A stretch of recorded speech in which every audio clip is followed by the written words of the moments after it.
Good afternoon and welcome. And welcome to Tech Trends on BusinessDay Television. My name is Timitayo Jayola, and with me today is Boluwatife Motayo. Welcome, Bolo. Thank It's a you. hot Tuesday afternoon, and the same can be said about the technology ecosystem today, where decades have happened in 1 week. I And agree. today we're going to be talking about the most important conversation in tech today, DeepSeek. And we're also going to be discussing the telecom tariff. And we're also going to be discussing the short tenure of Globalcom CEO, whose tenure they said only lasted as long as a WhatsApp status. So yes, to DeepSeek and the global AI industry. What are your thoughts about this? I mean, and just sorry to cut you short, yeah. As we all know, China has done what China is known best for. China has invented what America has done, but it has done it at a cheaper rate.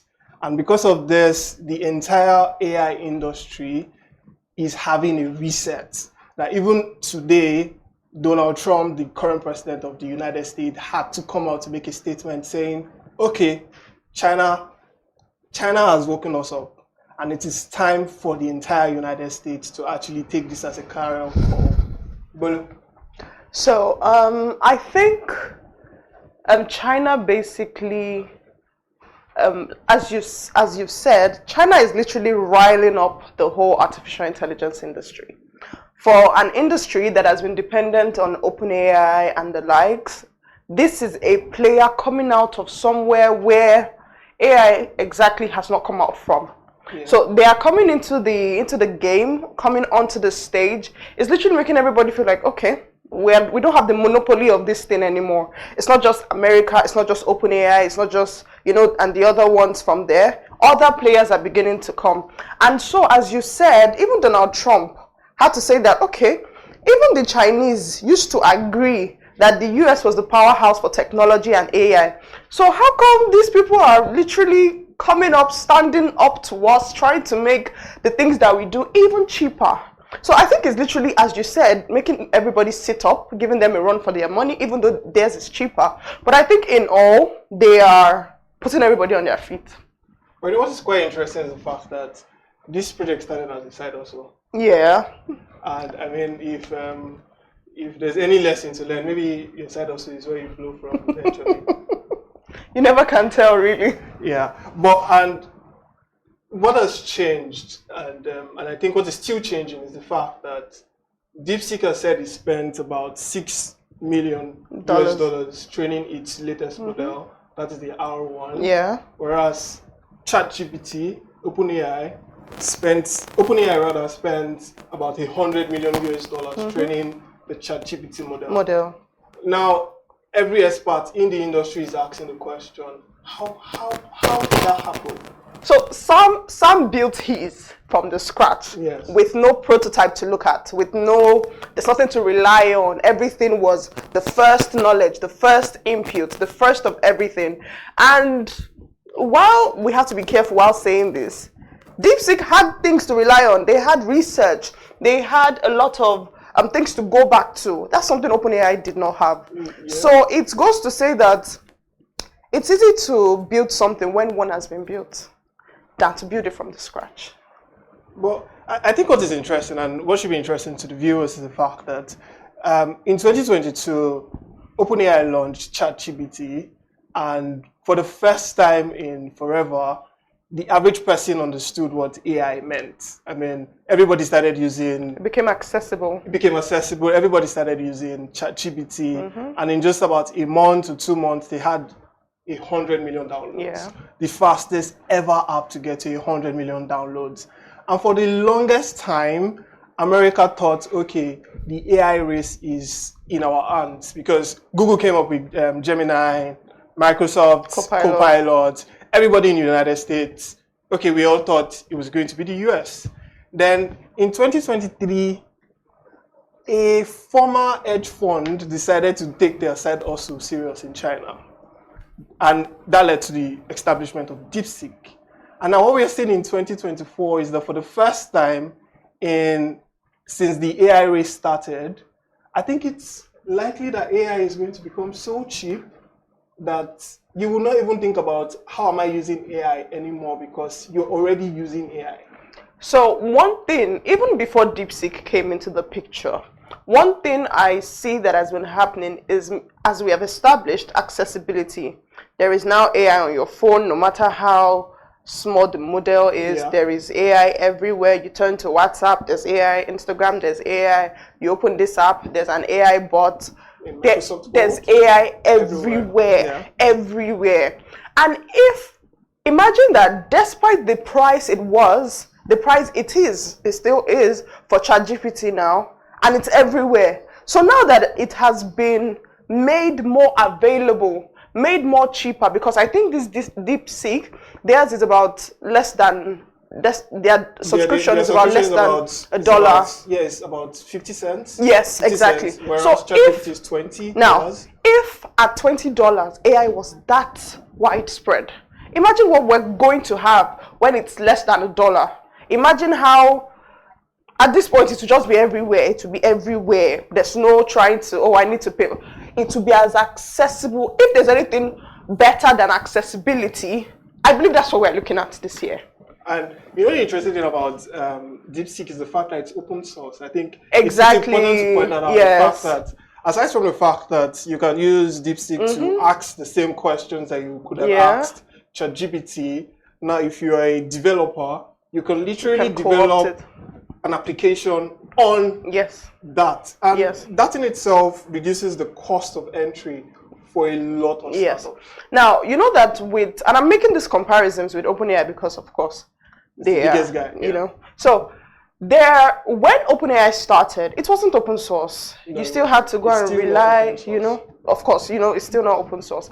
But with this, I can start building an app today and DeepSeek is co-opted into it. I can start doing this, it's co-opted into this. So not only is it now more accessible even to ordinary users, even to the developers, they now have, it is now more easier than ever to get the AI incorporated into whatever they are building. It is now more easier than ever. And you know, the next question or the next line of conversation I would like us to go, it's around Africa and where Africa stands. Okay. But before we get there, I would like us to touch on what is happening in the US stock exchange, especially with tech startups and tech companies. I mean, we saw what happened with NVIDIA. Yes, NVIDIA. Yesterday, and still happening today. And the fact that just by, and you know, I started this conversation saying that we've had a week where a decade has happened. I agree. Because just yesterday, NVIDIA lost about 600 billion in its market capital value. What do you think this spells out? And the conversation around experts generally is the fact that before we used to think it was expensive to train AI models, but now DeepSeek is teaching us that it is very cheap. Doesn't cost so much. And you know why DeepSeek, the miracle of, I'll call it the miracle of DeepSeek, is the fact that even did this despite a US sanction. I mean, there's a US sanction on chips, and that's why DeepSeek doesn't have the same level of chips that, for instance, ChatGPT has, and that's why it's even cheaper, by the way. You know that I have a theory that despite the losses these big tech firms have made, there will always be a rebound. Definitely. There would always be a rebound. Definitely. And there was even an advice somewhere that this is the time, if you know what you're doing, this is the time to get into all of that, but I'm not going to say But what do you think is the winner, ultimately? I think that it is one thing to start out strong. Yes. It is another to be able to sustain the momentum. It is another to sustain the momentum. DeepSeek has started out strong, taking the whole world by storm. In fact, making big techs, making them suffer for everything. But if they are able to maintain this trajectory, let's say they have a place. But maintaining it is where the question lies. And like I said, these companies, it's not going to last long. It's something we've seen in time past. It's something we've seen with other corporations and all of that. They would always bounce back. Definitely. So this just coming to the market, everyone is jittery, things are happening. Let's see how it goes. But you know, interesting conversation, and I like what you just said about the fact that there's going to be a rebound, because even Sam Altman, the CEO of ChatGPT today, of OpenAI today, actually said, "Oh, we like what DeepSeek is doing. We can see what they are doing." And the CEO of Microsoft has said, "Okay, maybe this is the moment where we all pause and we think about our strategies towards how we are training AI, considering the fact that we're spending a whole lot." And these guys have come in to tell us that, oh, it can be cheaper. It can be cheaper. And if it is cheaper, it is better for the users. So I think that ultimately the users are the Who winners. benefit, yes. Because at the end of the day, away from the big tech, any tech, the users are ultimately the winners. And I think the other big ones, the Meta, the OpenAI, and all of them, this is the time where they start thinking, okay, you did it cheaper. What are the pros and cons of the cheap rate you did it at? How can we reduce our own expenditure while still giving out the quality we give out? You know, they start weighing and saying, okay, what did you get that was cheap that we can now begin to incorporate while still maintaining what we give out in Copilot, in ChatGPT, and all of them. So at the end of the day, in as much as it's something they had been doing, spending the cost, not minding the cost, right now they begin to think, okay, we could save a little money, you know. I think ultimately because everybody wants to save money at the end of the day. I'm looking forward to more models becoming a lot more open source. Because I think that's ultimately the way. So I don't think a lot more will make it open source. I mean, it's for us to look. It's for us to analyze. It's for us to experience as it unfolds. And it brings me to the question of Africa. I mean, where is Africa in all of this? And I mean, we have the conversation about AI. And Africa is never really mentioned as a producer, but Africa is mentioned more as a consumer. And but now DeepSeek is telling us that, okay, maybe money is not the problem.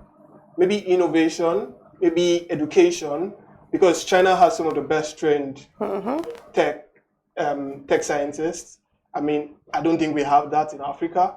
I mean, there's also not necessarily access to funding, but there's something that I think that maybe African entrepreneurs and CEOs, tech startup CEOs can actually take away from is the fact that ultimately, when the odds are against you, it pushes you to innovate around what you have.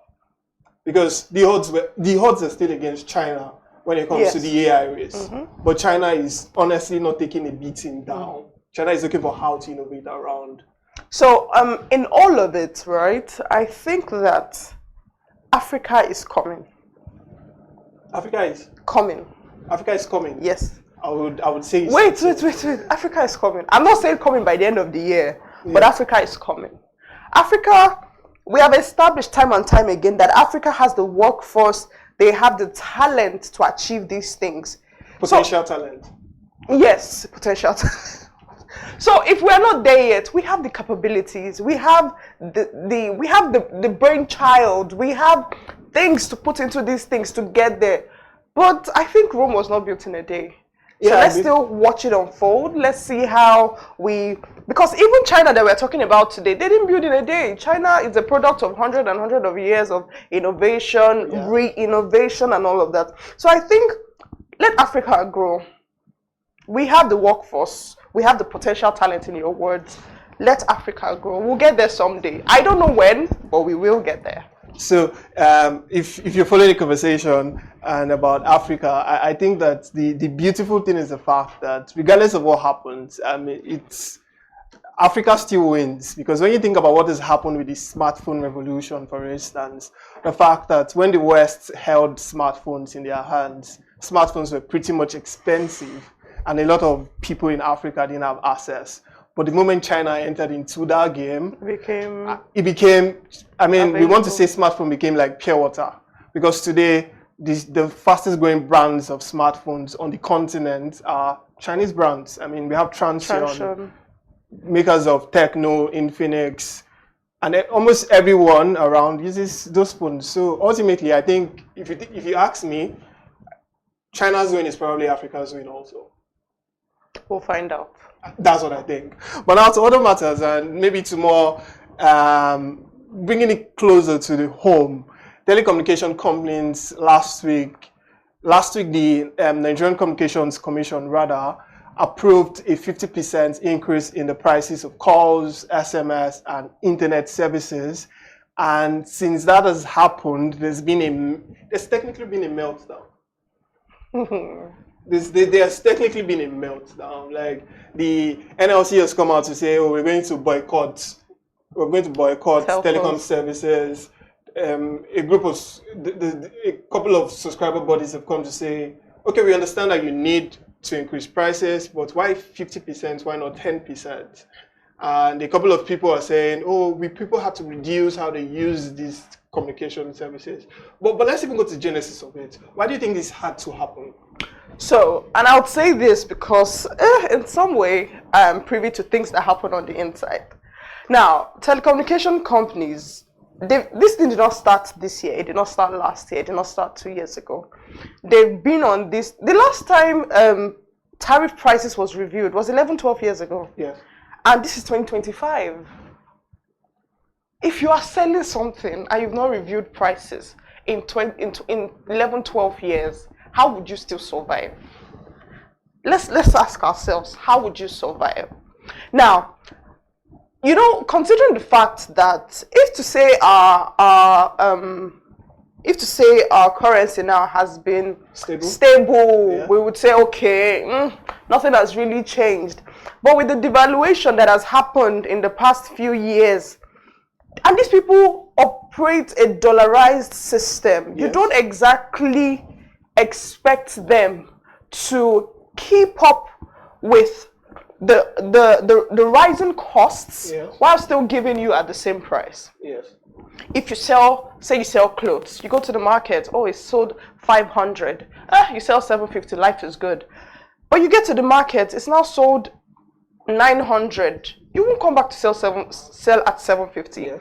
Now, MTN, for example, recorded losses last year. Yeah. Losses that were serious losses that made even Kautoriola say that if care is not taken, we would have to shut down, withdraw from this market. Yeah. So if it has gotten to that stage for them, you need to try to comprehend how serious it is, the situation is on their own finances. Now, if I give you a service and what you pay is not commensurate to what the market is saying, we really have to increase it. And I need you to understand that it's not exactly their fault.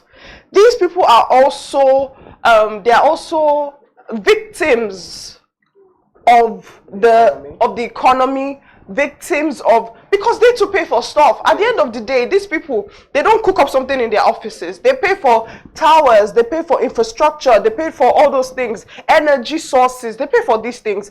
And these costs are not coming down anytime soon. Yeah. So I really think, and I really hope that the subscribers, that the users, the everyday people, the people on the streets, the people at the market, I wish they can also put themselves in the position of the telecommunication companies and see that the same way you increase the price of bread, it's the same way they have to increase the price of airtime.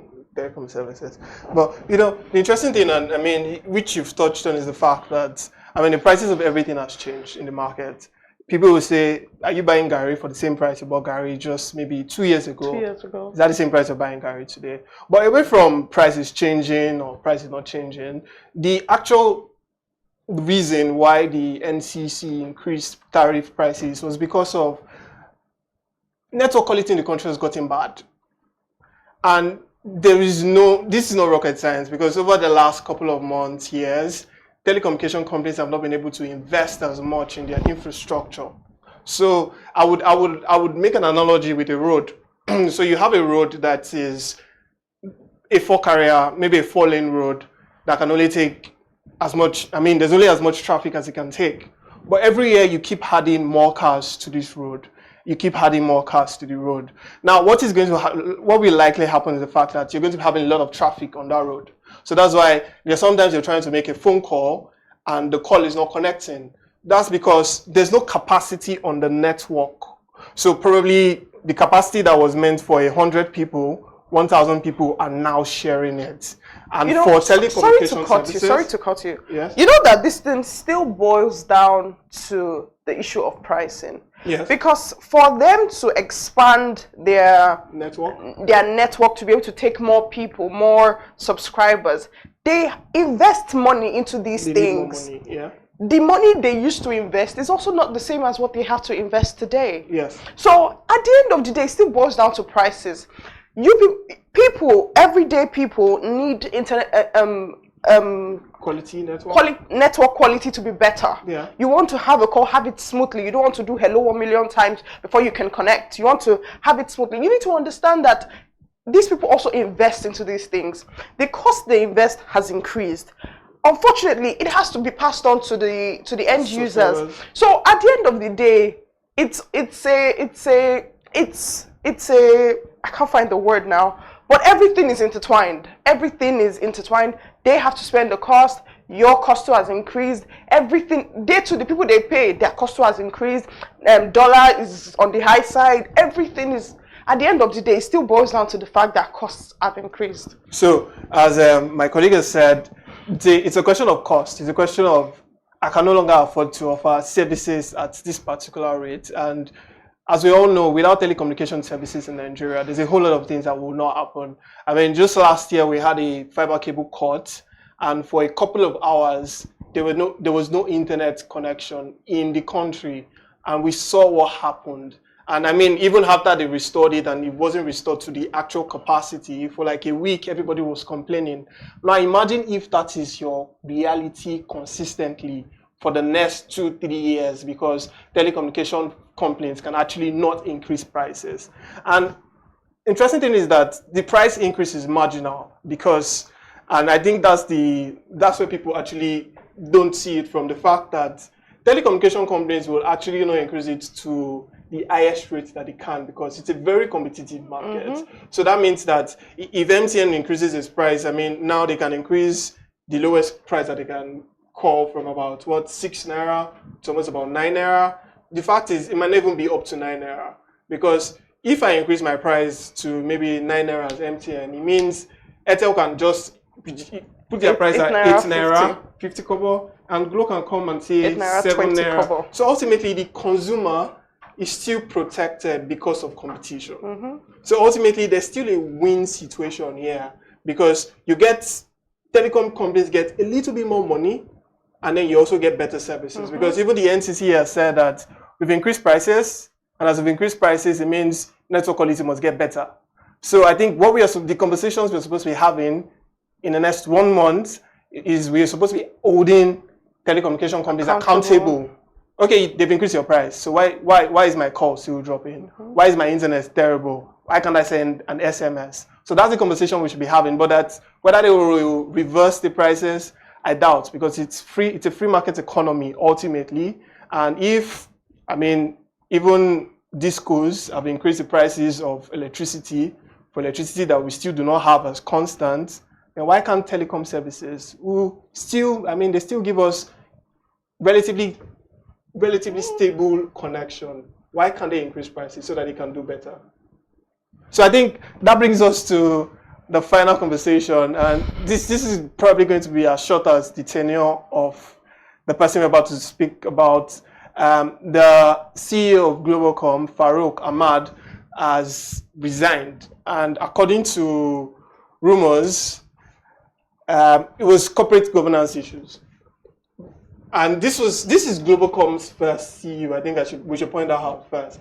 In all of Globalcom's existence, they've never had a CEO and they've never had a board of directors. So for the first time, Globalcom is having a CEO, and now the CEO has resigned. As you've said, it's a corporate governance issue. An interesting thing about the Globalcom situation, I don't know if I'll call it Globalcom situation, is the fact that, so as of last year, the regulator, that's the NCC, carried out an audit, and there were a couple of issues with reporting. I mean, I can't say that on air, please. So there were a couple of issues with reporting, and one of the consensus that Globalcom actually accepted too was the fact that, okay, for the first time, we're going to actually have a CEO, we're going to have a board of directors, and we're going to try to clean our house, because it feels as though our house is not as clean as we've made it out to that it was, because subscriber base of Globalcom has dropped from about 50 59, 60 million to less than 20 million after the NCC's audit. And having a CEO was meant to address it. Fix that. I think the elephant in the room is, what is the NCC going to do now? I mean, that's the question. That's the $1 million question. What is the NCC going to do? So I think, first of all, it's what is the NCC going to do? And what is Glo going to do? Okay. So I think it's a lot of postulations and asking questions that we probably do not have answers to. And I mean, for Globalcom's 19 million subscribers, we hope that, I mean, things actually get better fast. Because if there's any telecommunication company that we actually hope to survive and to thrive, I mean, for a lot of Nigerians, it's Glo. Because Glo is the reason why tariff is actually cheap. I mean, when MTN and Airtel owned the market, everybody remembered how much they could buy SIMs. I mean, I was still quite young at the time, so I didn't buy a SIM at the time. So I can't tell any story of me buying any SIM. But when Globalcom entered the market, with 2,000 naira for a SIM card. Another SIM card, you get as much as, I think, 1999 airtime. So realistically, you're not paying for the SIM. And everybody thought, because of that, Globalcom was going to be the innovative brainchild of that market. But then, I mean, there's only so much you can say, and there's only so much you can hope for. And I think that brings us to the end of Tech Trends on BusinessDay Television. Once again, my name is Temitayo Jayola, and with me is Oluwatife. Thank you for joining us, and see you same time, same station next week.